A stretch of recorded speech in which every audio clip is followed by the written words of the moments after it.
एक ऐसा युद्ध जिसमें मालवा की संयुक्त सेना ने राजपूती तलवारों का लोहा माना था और अपनी मातृभूमि की रक्षा करने के लिए प्राण देने वाले योद्धाओं का बलिदान भी देखा था। वो युद्ध था गागरोन का युद्ध, जो 1519 ईस्वी में मालवा के महमूद खिलजी द्वितीय और राणा सांगा के राजपूत संघ के बीच लड़ा गया था। यह युद्ध गागरोन वर्तमान राजस्थान के झालवाड़ा जिले में हुआ था। नमस्कार दोस्तों, आपका स्वागत है मेरी YouTube वीडियो सीरीज प्रमुख भारतीय युद्ध के एक और वीडियो में। तो कैसे महाराणा सांगा ने इस युद्ध को जीतकर मालवा के सुल्तान महमूद खिलजी द्वितीय को बंदी बनाया, जानते हैं इस वीडियो में। महाराणा सांगा एक ऐसे महाराणा थे जिन्होंने अपनी दूरगामी सोच के परिणामों के चलते मातृभूमि की रक्षा को ध्यान में रखते हुए अपने हर शत्रु से युद्ध लड़े।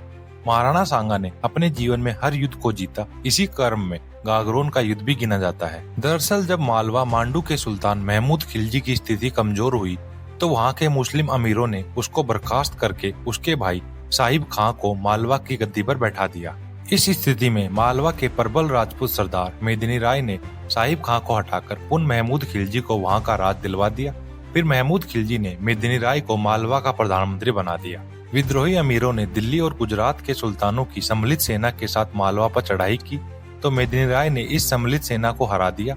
फिर अमीरों ने महमूद खिलजी को मेदिनी राय की बढ़ती शक्ति का भय दिखाकर भड़काया। मेदिनी राय को इस बात की भनक लग गई थी कि महमूद खिलजी उन्हें मरवाना चाहता है। अब महमूद खिलजी को भी मेदिनी राय से भय लगने लगा, क्योंकि मेदिनी राय सचेत था। इस वजह से महमूद खिलजी भागकर गुजरात के सुल्तान मुजफ्फर के पास गया और मदद मांगी। मुजफ्फर ने आसिफ खां के नेतृत्व में एक सेना भेज दी। महमूद खिलजी व आसिफ खां दोनों की सेनाएं मालवा की तरफ बढ़ने लगी। यह देखकर मेदिनी राय मालवा में अपने बेटे को नियुक्त करके मेवाड़ के महाराणा सांगा की शरण में चले आए। महाराणा सांगा फौज व मेदिनी राय को साथ लेकर मालवा की तरफ रवाना हुए। जब वे सारंगपुर पहुंचे तब पता चला कि गुजरात के सुल्तान की सेना की मदद से महमूद खिलजी ने मालवा में तैनात राजपूतों को परास्त करके अधिकार कर लिया है। यह खबर सुनकर महाराणा सांगा पुनः मेवाड़ लौट आए और उन्होंने मेदिनी राय को गागरोन व चंदेरी की जागीरें देकर अपना सरदार बनाया। गुजरात के सुल्तान की सेना की सहायता से महमूद खिलजी ने मालवा से रवाना होकर गागरोन दुर्ग पर चढ़ाई कर दी। इस वक्त मेदिनी राय ने भीमकरण को गागनौर में प्रतिनिधि के रूप में नियुक्त कर रखा था। महाराणा सांगा ने महमूद खिलजी से सामना करने के लिए 50,000 की फौज समेत गागरोन की तरफ चढ़ाई की। इस वक्त महमूद खिलजी के साथ गुजरात के बादशाह की फौज भी शामिल थी, जिसका सेनापति आसिफ खां था। आसिफ खां ने महाराणा की विशाल फौज को देखकर महमूद खिलजी को हिदायत दी कि राणा से आज जंग करना मुनासिब नहीं, पर महमूद खिलजी नहीं माना और दोनों फौजें गागरोन में आमने सामने आई। इसके जवाब में राव वीरमदेव के अधीन मेड़ता के राठौड़ों के सहित चित्तौड़ की सेना के साथ राणा सांगा आगे बढ़े।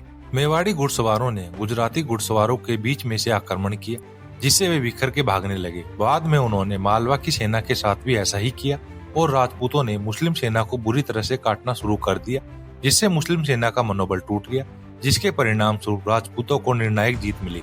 इस लड़ाई में महमूद खिलजी के 32 खास सिपे सालार और आसिफ खां का बेटा मारा गया। हालांकि आसिफ खां खुद भागने में सफल रहा, पर मुस्लिम सेना के हजारों सैनिक मारे गए।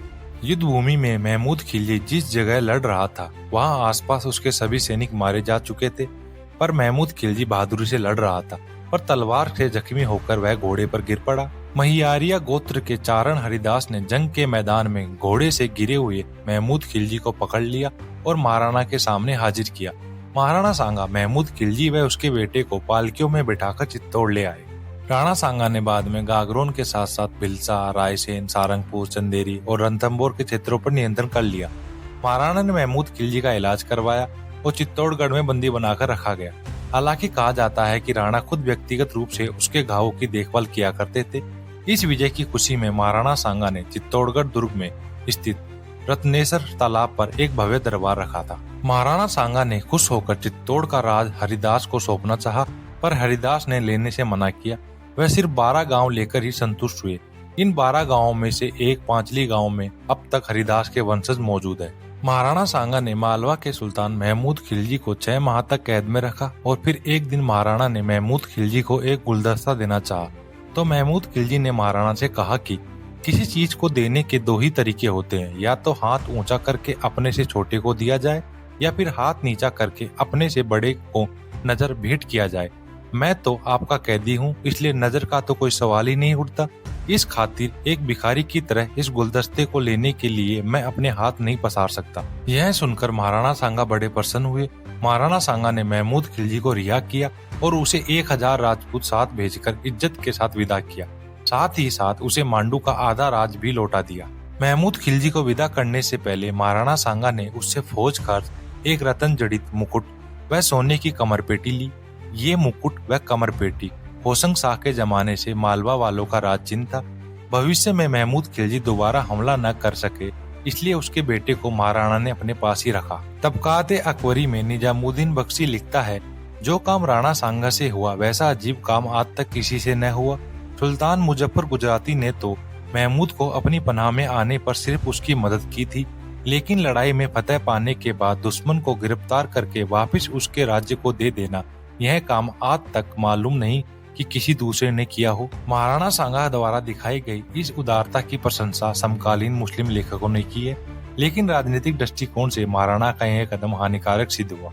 ऐसा माना जाता है कि महाराणा सांगा ने चित्तौड़गढ़ में बास्की नामक स्थान पर महमूद खिलजी को कैद में रखा था, लेकिन इतिहासकार ओझा का मत है कि बास्की काफी छोटा स्थान है जहां महमूद खिलजी जैसे बड़े शासक को कैद में नहीं रखा जा सकता, उसे कहीं और ही कैद में रखा गया होगा। जब महमूद खिलजी मांडू पहुंचा तब गुजरात के सुल्तान मुजफ्फर ने अपने बहुत से सिपे सालार महमूद खिलजी के पास भेजे। ये सिपे सालार महमूद खिलजी का हाल पूछने के लिए भेजे गए थे, क्योंकि वह कैद में रहकर लौटा था। गुजरात का सुल्तान मुजफ्फर काफी हैरान था कि राणा सांगा जैसा प्रतापी सम्राट ऐसी दरियादिली भी दिखा सकता है। तो आज के वीडियो में इतना ही, मिलते हैं नेक्स्ट वीडियो में। धन्यवाद। जय हिंद, जय भारत। प्लीज वीडियो को लाइक करें, शेयर करें और चैनल को सब्सक्राइब करें।